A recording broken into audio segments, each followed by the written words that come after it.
الحمد لله الذي بنعمته تتم الصالحات، الذي خلق سائر الكائنات، والصلاة والسلام على سيد السادات نبينا وحبيبنا محمد صلى الله عليه وسلم.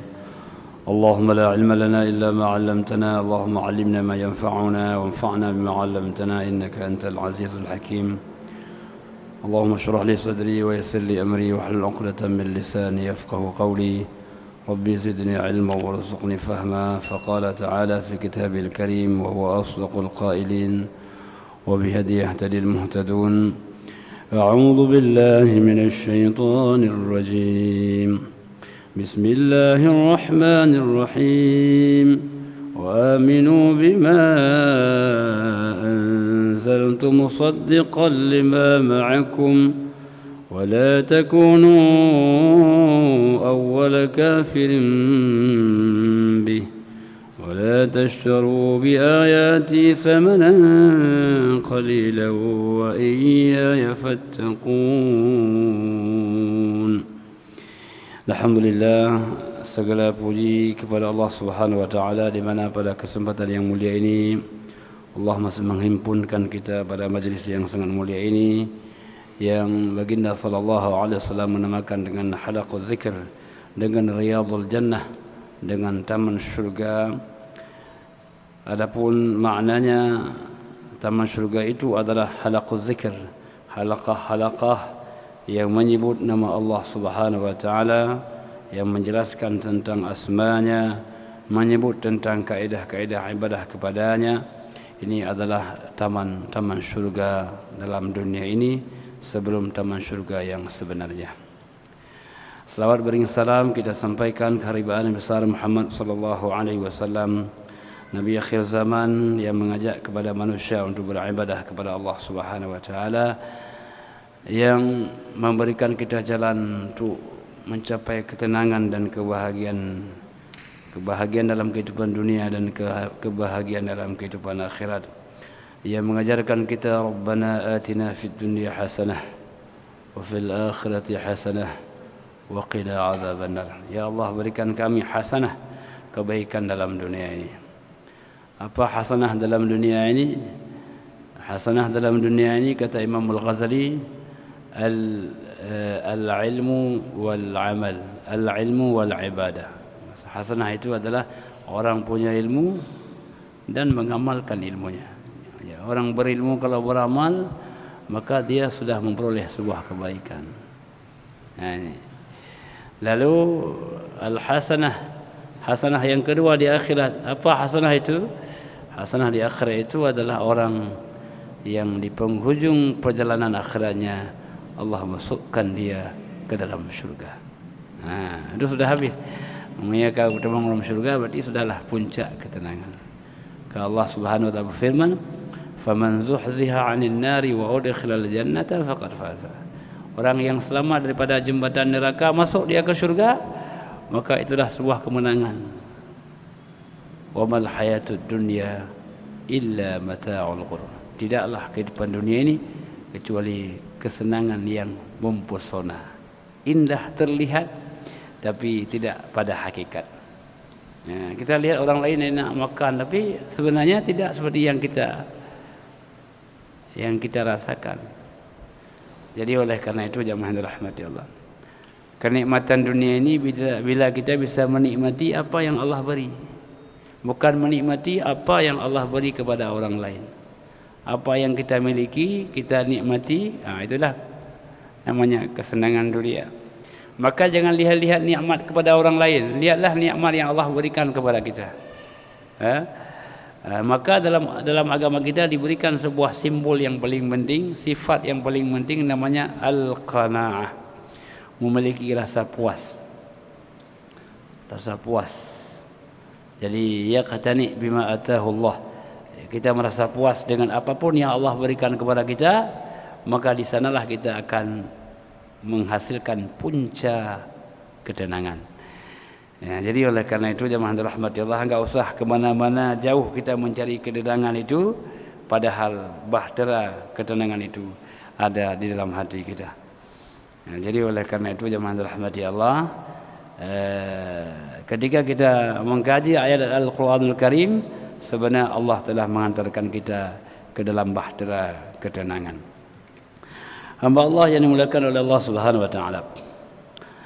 Jadi dalam ayat yang kita bacakan tadi, surah Al-Baqarah tadi, Allah berfirman, wa aminu, berimanlah kalian, bima anzaltu, terhadap kitab yang aku turunkan, saddiqan lima ma'akum, yang membenarkan kitab yang ada pada kalian, kitab Taurat dan Injil.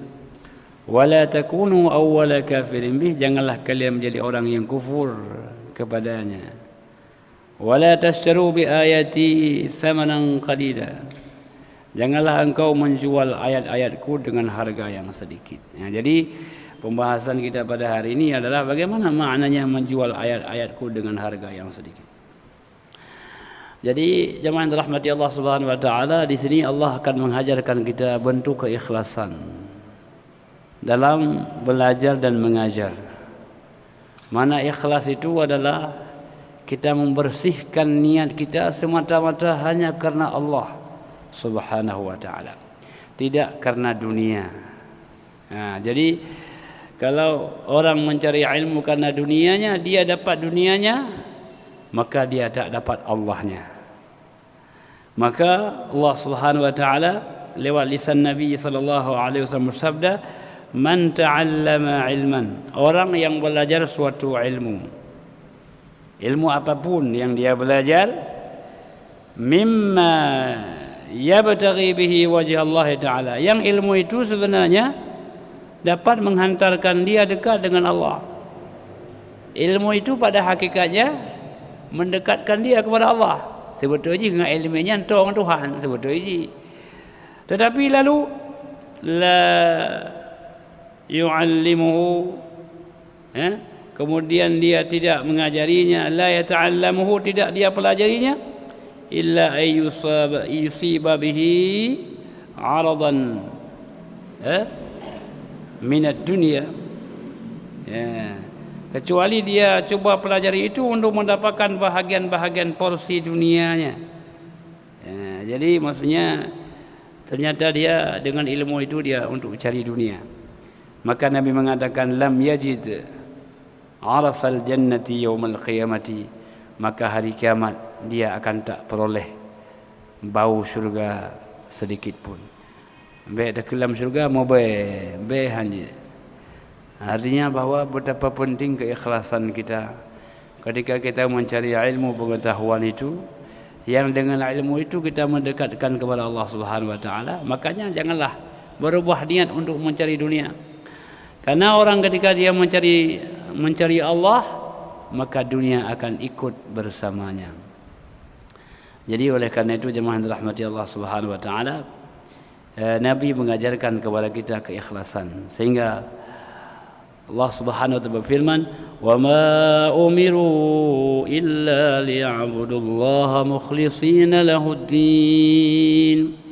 Mereka tidak diperintahkan kecuali menyembah Allah Subhanahu wa taala dengan memurnikan niatnya kepada Allah. Jadi maknanya bahwa dunia ini kita bekerja, beramal, tapi pastikan niat kita itu untuk mencari ridha Allah Subhanahu wa taala. Kalau kita makan, macam mana kita cari ridha Allah? Dengan makan itu kita harapkan kita semakin kuat untuk beribadah. Dengan kita minum, kita lebih nyaman untuk berzikir kepada Allah. Walaupun kelihatan dunia, tapi bernilai akhirat. Kita pakai sendal kan, itu seolah-olah dunia kan begitu. Tapi kita pakai sendal agar kita tidak kena najis. Jadi oleh karena itu kadang-kadang sesuatu yang bersifat adat akan menjadi ibadat ketika kita persembahkan hanya kepada Allah Subhanahu wa taala, atau sebaliknya. Jadi betapa penting.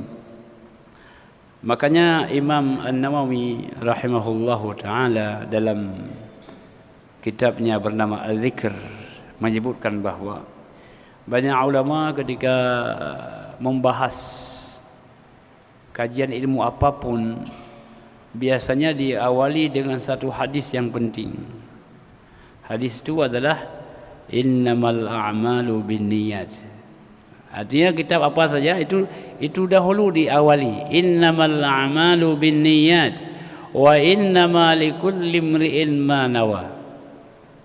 Segala sesuatu itu diberi balasan bukan karena amalnya tapi karena niatnya. Karena banyak orang yang beramal belum sempat dia beramal sudah meninggal, apakah ada pahala? Ada. Pahala apa? Pahala niat. Tapi orang beramal belum berniat? Belum. Kenapa? Karena belum dia pastikan untuk apa dia beramal. Makanya Nabi sallallahu alaihi wasallam mengatakan hanya saja amal itu dibalas sesuai dengan niat. Wa innama likulli imri'in ma nawa. Maka seseorang ketika dia beramal batasan pahalanya sesuai dengan niatnya. Faman kanat hijratuhu lillahi wa rasulihi. Barang siapa orang yang niatnya karena Allah dan Rasulnya, maka adalah untuk Allah dan Rasulnya. Wa man kanat lid dunya yusibuha. Kalau orang ingin karena dunia, maka dia akan peroleh dunia itu. Aw imra'atin yankihuha, atau wanita yang hendak dia nikahi, yang cantik jelita, dia akan peroleh wanita itu. Fa hijratu ila ma hajara ilaiha. Maka nilai hijrah itu sesuai dengan niat yang sudah tertancap di dalam dadanya.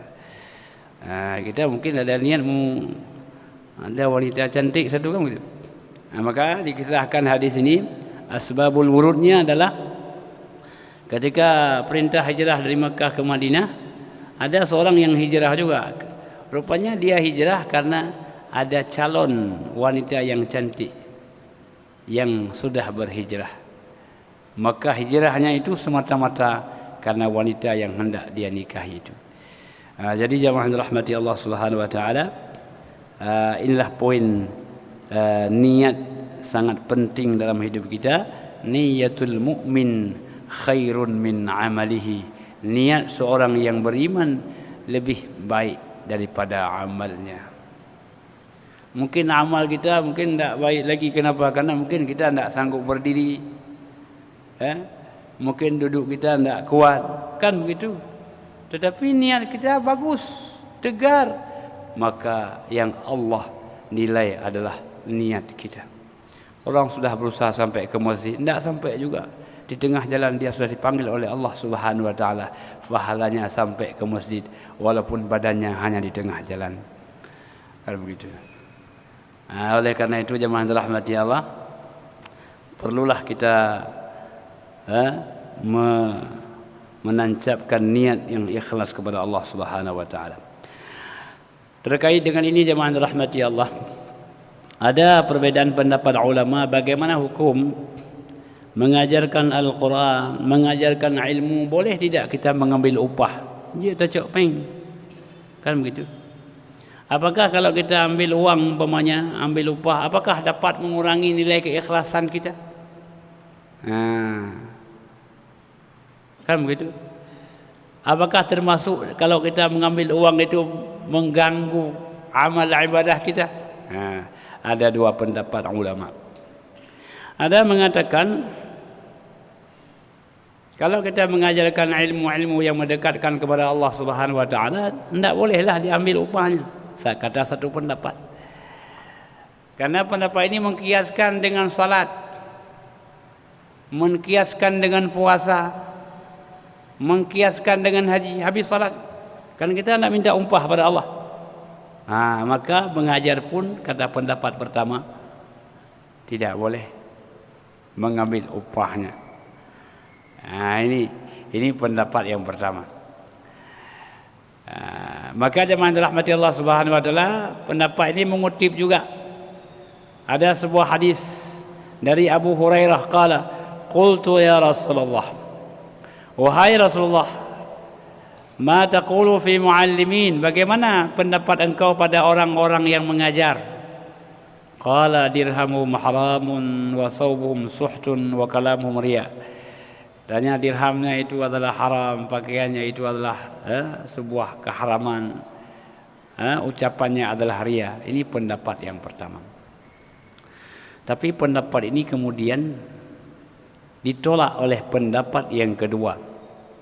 Pendapat kedua ini mengatakan tidak mengapa orang mengambil upah dari apa yang dia ajarkan, karena ada hadis Nabi sallallahu alaihi wasallam bersabda, inna ahaqqa ma akhadhtum alaihi ajran kitab Allah. Sesuatu yang paling berhak engkau mengambil upahnya adalah mengajarkan kitab Allah. Yang paling berhak engkau mengajarkan, engkau mengambil upahnya adalah mengajarkan kitab Allah. Jadi jemaah rahmatullah, ketika orang mengajarkan kitab Allah, mengajarkan ilmu yang mendekatkan kepada Allah, tidak usah dia berfikir bagaimana dia berdagang.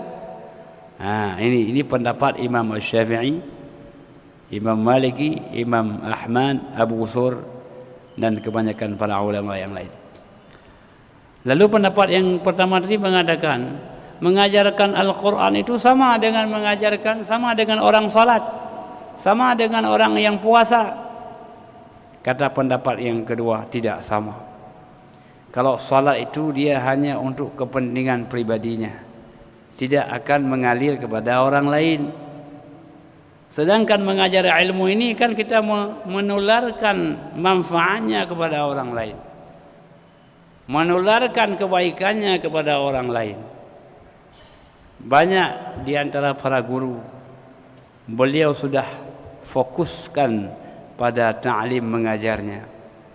Tidak lagi, dahulu mungkin pernah berdagang, sekarang tidak lagi berdagang. Kalau berdagang, siapa yang lihat anak-anak? Dulu mungkin nak gajah matoknya, nak gajah ali. Karena kalau beliau bertani, siapa yang mengajar anak-anak? Maka beliau sudah habiskan hidupnya untuk pengabdian, menyampaikan ilmu kepada orang lain. Jadi makanya kata pendapat yang kedua ini, orang-orang yang seperti ini, mereka mengabdikan hidupnya untuk mencerdaskan orang lain, maka hak orang lain, kewajiban orang lain memperhatikan hidupnya. Rupanya jamaah rahmatullah, memang tidak mudah kita mengajar. Tak perlu anak mudah. Anak mi dua buah rumah sep tu. Buat apa ipluang kono, ipluang gede ya. Tidak mudah sebenarnya. Maka patutlah kita berbahagia ada guru-guru yang mengajarkan mereka, dan kadang-kadang anak-anak lebih patuh kepada gurunya daripada orang tuanya. Jadi oleh karena itu jamaah rahmatullah, itulah sebabnya guru itu adalah pahlawan tanpa jasa. Mungkin banyak orang yang lupa kepada gurunya, tapi guru tak pernah lupa kepada muridnya. Jadi ini pendapat yang kedua mengatakan bahwa justru yang paling berhak untuk mendapatkan upahnya adalah orang yang mengajarkan kitab Allah Subhanahu wa taala. Maka oleh karena itu, hamba Allah yang dimuliakan oleh Allah Subhanahu wa taala, orang-orang yang mengajarkan kitab Allah, mengajarkan ilmu-ilmu yang mendekatkan kepada Allah Subhanahu wa taala, boleh hukumnya mereka untuk mengambil upah. Kecuali apabila kata sebagian pendapat ta'ayyana ala ta'lim, dia hanya satu-satunya yang bisa mengajar, sehingga bagi dia fardhu ain, tidak ada orang lain. Ini beda. Satu-satunya dia yang bisa mengajarkan. Jadi ini beda hukumnya. Tapi kalau tidak mengatakan ta'ayyana, bukanlah dia satu-satunya, maka dia boleh untuk mengambil upah, dan itu dianggap dengan fardu kifayah. Artinya kalau ada orang yang ingin mengajarkan umat manusia, maka lepaslah kewajiban kepada dirinya. Jadi jamaah dirahmati Allah Subhanahu wa taala, kemuliaan mengajar ini sebenarnya, siapa pengajar yang pertama dalam dunia ini? Allah yang mengajar pertama. Allah mengatakan wa 'allama Adam al-asma'a kullaha thumma 'aradahum 'ala al-malaikah faqala anbi'uni bi asma'i haula'i in kuntum shadiqin. Dan dialah Allah Subhanahu wa taala yang mengajarkan Adam alaihissalam. Jadi sebelum turun ke dunia ini, bekal yang paling penting yang diberikan oleh Allah Subhanahu wa taala kepada Adam adalah ilmu. Jadi makanya orang yang punya ilmu, dia dapat hidup bahagia, baik dalam kehidupan dunia maupun dalam kehidupan akhirat. Makanya dalam kitab Ihya disebutkan begini. Pada suatu hari ditawarkanlah kepada Nabi Sulaiman, Sulaiman, engkau diberikan 3 pilihan. Ilmu, harta, atau tahta. Kan begitu. Nabi Sulaiman memilih ilmu. Karena dengan ilmu beliau dapat harta. Dengan ilmu beliau dapat tahta. Dengan ilmu beliau dapat segala-galanya. Jadi oleh karena itu jemaah dirahmati Allah, janganlah ragu-ragu kita menghabiskan waktu kita, menghabiskan tenaga kita, menghabiskan harta kita untuk mencari ilmu pengetahuan. Karena ilmu tak dapat dibeli. Yang lain semua dapat dibeli, tapi ilmu tak dapat dibeli. Lau kana al-ilmu yunalu bil muna lama baqiya ala wajhil ardi jahilun. Dia kata ilmu itu dapat diperoleh dengan angan-angan. Dan melumpuh kemudian alim kita. Andai kata bisa seperti itu, maka tak akan ada orang jahil di atas muka bumi ini.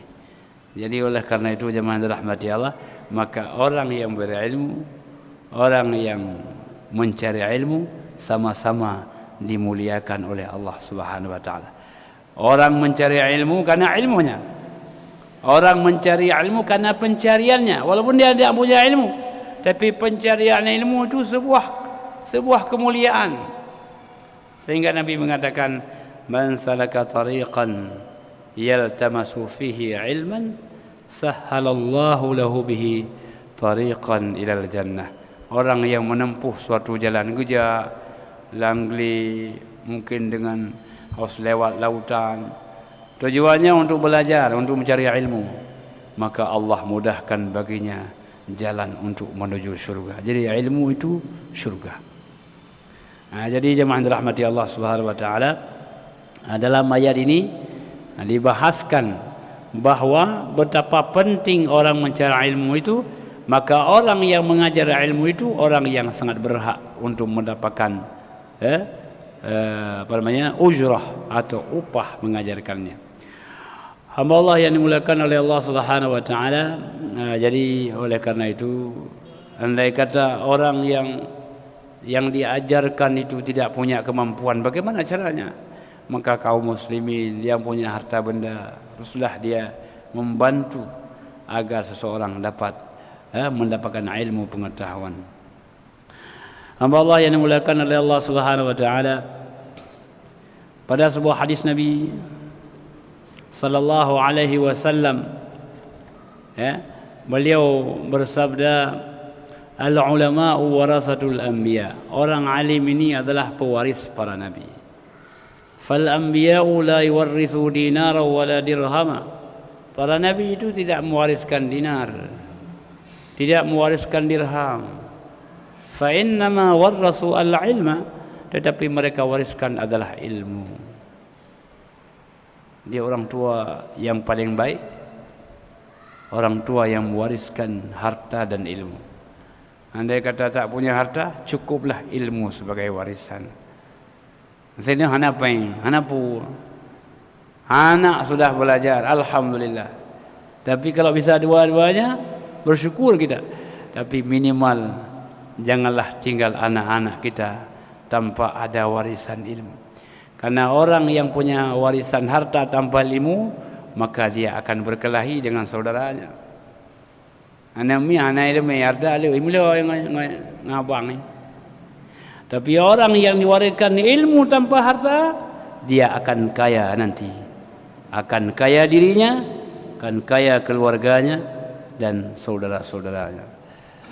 Jadi oleh karena itu jemaah dirahmati Allah Subhanahu wa taala, pilihan Nabi Sulaiman alaihi salam, beliau lebih pilih ilmu karena ilmu mendatangkan harta dan ilmu mendatangkan segala-gala. Jadi hamba Allah yang dimuliakan Allah Subhanahu wa taala, maka sebahagian ulama mengatakan bahawa satu saat beliau duduk mencari ilmu lebih afdal daripada sekian ribu rakaat beribadat. Ini menunjukkan bahwa banyak orang beribadat belum tentu berbasis ilmu. Ya kan? Jadi kalau tidak berbasis ilmu, boleh jadi kurang rukunnya, boleh jadi kurang syaratnya. Maka innama yakhshallaha min ibadihil ulama. Orang yang takut kepada Allah hanya saja orang-orang yang alim, yang kenal siapa dirinya dan siapa Tuhannya. Nah, jadi ini jemaah dirahmati Allah, diajarkan bagaimana orang untuk menjadi orang yang terpilih dalam dunia ini. Hamba Allah yang dimuliakan oleh Allah Subhanahu wa taala. Jadi kita kembali dalam ayat tadi, Allah Jalla wa Ala berfirman, wala tashtaru bi ayati samanan qalila. Janganlah kalian menjual ayatku dengan harga yang sedikit. Apa makna harga yang sedikit? Dunia ini dengan segala isinya itu adalah harga yang sedikit. Karena dibandingkan dengan akhirat, dunia ini tidak ada satu sayap nyamuk pun. Nah, jadi walaupun banyak jumlahnya, tetapi dibandingkan dengan akhirat, pastilah dunia itu adalah harga yang sedikit. Jadi oleh karena itu, jemaah dirahmati Allah Subhanahu wa taala, Allah Jalla wa Ala berfirman, wa tu'siruna al-hayatad dunya wal akhiratu khairu wa abqa. Kalian ini lebih mengutamakan kehidupan dunia ini, padahal akhirat jauh lebih baik dan lebih abadi. Jadi oleh karena itu, jemaah dirahmati Allah Subhanahu wa taala, Allah ingatkan kepada manusia agar dia tidak salah dalam menata dan meniti kehidupan ini. Karena jemaah dirahmati Allah Subhanahu wa taala, orang yang mencari kehidupan akhirat itu, maka Allah akan buka jalan hidup dunia ini. Pada sebuah riwayat dikatakan, andai kata Allah buka kunci dunia ini, artinya Allah mudahkan kehidupan dunia ini, maka manusia itu dia akan lupa akan akhiratnya. Artinya orang ketika Allah berikan kemudahan-kemudahan dalam dunia ini, dia sangat mudah untuk lupa, untuk kembali kepada Allah. Kan terasa kita, waktu kita kurang uang dulu, kita semangat ibadahnya tinggi, tapi waktu kita sudah banyak usaha kegiatan kita sibuk sekali. Sehingga jangankan untuk Allah, jangankan beribadah kepada Allah, hatta untuk kemaslahatan diri kita pun kita tak ada waktu untuk mempedulikannya.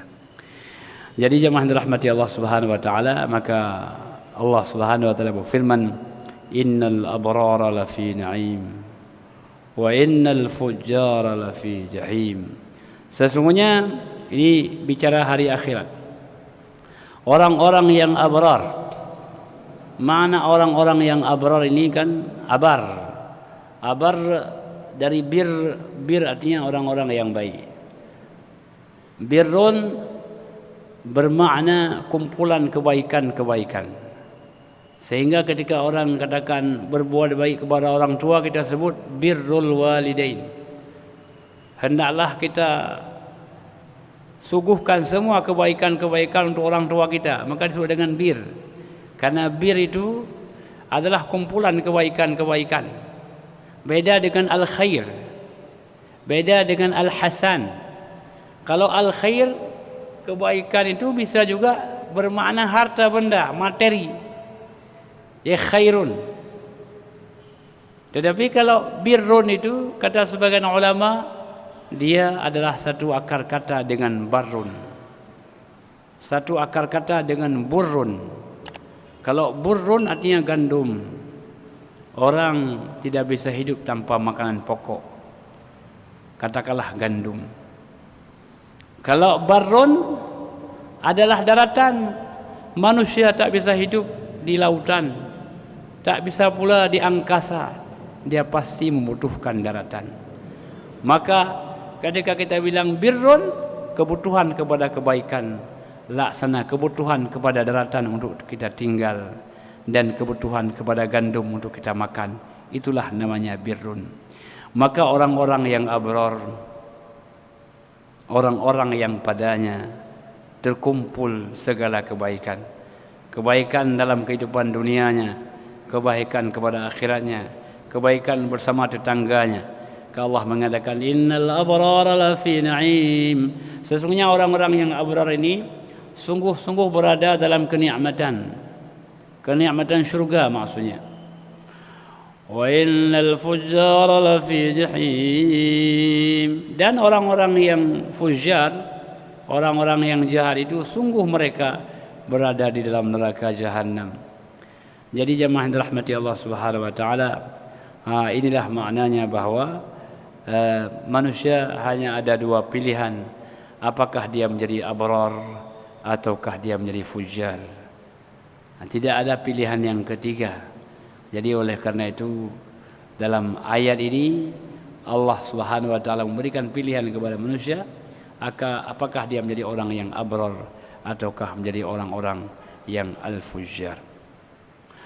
Hamba Allah yang dimuliakan oleh Allah Subhanahu wa taala, di penghujung ayat ini Allah mengatakan wa iyaya fattaqun. Wa iyaya ini adalah maf'ul yang ditakdimkan. Artinya objek itu kan biasa terakhir, tapi ini enggak, diawalkan oleh Allah. Wa iyaya, dan hanya kepadakulah kalian bertakwa. Tidak ada yang tempat yang lain kalian suguhkan ketakwaanmu. Wa iyaya fattaqun. Kemudian pada ayat yang lain fattaquni ya ulil albab. Hendaklah takutlah kepadaku wahai orang-orang yang berakal. Jadi takwa ini adalah al-kalimah al-jami'ah, sebuah kalimat yang menghimpun semua bentuk pengabdian. Jadi ketika disebut dengan takwa, maka kalimah yang menghimpun semua bentuk pengabdian kepada Allah Subhanahu wa taala. Hamba Allah yang dimuliakan oleh Allah Subhanahu wa taala. Jadi beberapa poin dalam ayat ini. Yang pertama, Allah Subhanahu wa taala perintahkan kepada kita untuk membenarkan kepada Al-Qur'anul Karim, meyakini semua kandungan Al-Quran secara lafaznya dari Allah Subhanahu wa taala, dan semua apa yang diperintahkan mengandung kemaslahatan bagi kehidupan manusia, karena hanya penciptalah yang tahu bagaimana hakikat kehidupan makhluknya. Yang kedua, hendaklah menjadi orang yang patuh kepada Allah Subhanahu wa taala. Semakin tinggi nilai kepatuhan, maka semakin besarlah nilai ketenangan. Semakin jauh pada Allah Subhanahu wa taala, semakin merana kehidupan kita.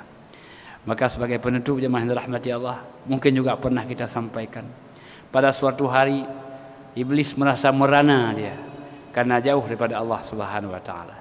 Kata iblis kepada Adam, "Wahai Adam, wahai Musa," pada masa Musa. Ini maksudnya bukan lagi pada masa Adam, pada masa Musa. "Wahai Musa, coba kau tanyalah pada Allah, apakah saya masih bisa enggak bertobat? Merana juga saya seperti ini, enggak senang, enggak tenang saya jauh dengan Allah. Kamu enak dekat dengan Allah, disayang oleh Allah. Adakah saya ada cara untuk jadi seperti engkau wahai Musa?" Jadi jemaah dirahmati Allah, kita memang merasa ketika jauh daripada Allah ada rasa kekeringan dalam dada kita. Maka Musa bertanya kepada Allah, dan Allah Maha tahu, "Wahai Allah, ini iblis bertanya kepada engkau, apakah ada jalan bagi iblis untuk mengabdi dan bertobat kepada engkau ya Allah?" Kata Allah, "Musa, sampaikanlah kepada iblis bahwa kalau dia ingin bertobat kepadaku, hendaklah dia datang kepada kuburan Adam dan sujudlah di atas kuburannya." Itu dulu kan kamu sujud dia kepada Allah, boleh. Sekarang caranya dia mereview masa lalunya. Maka ketika bertemu dengan iblis, Musa mengatakan, "Iblis, ini Allah menerima taubatmu, tapi dengan syarat." "Apa syaratnya?" "Kamu harus sujud di atas kuburan Adam." "Oh, kalau itu saya tidak mau." Nggak mau. Waktu dia hidup aja nggak mau, apalagi sekarang nggak mau saya. Inilah sikap iblis, ya. Aba wastakbara wa kana minal kafirin. Padahal apalah, sedikit dia mundur ke belakang menjadi hamba yang disayang oleh Allah, kan begitu. Tapi tidak, dia mengatakan ana khairun minhu. Saya kan lebih baik pada Adam.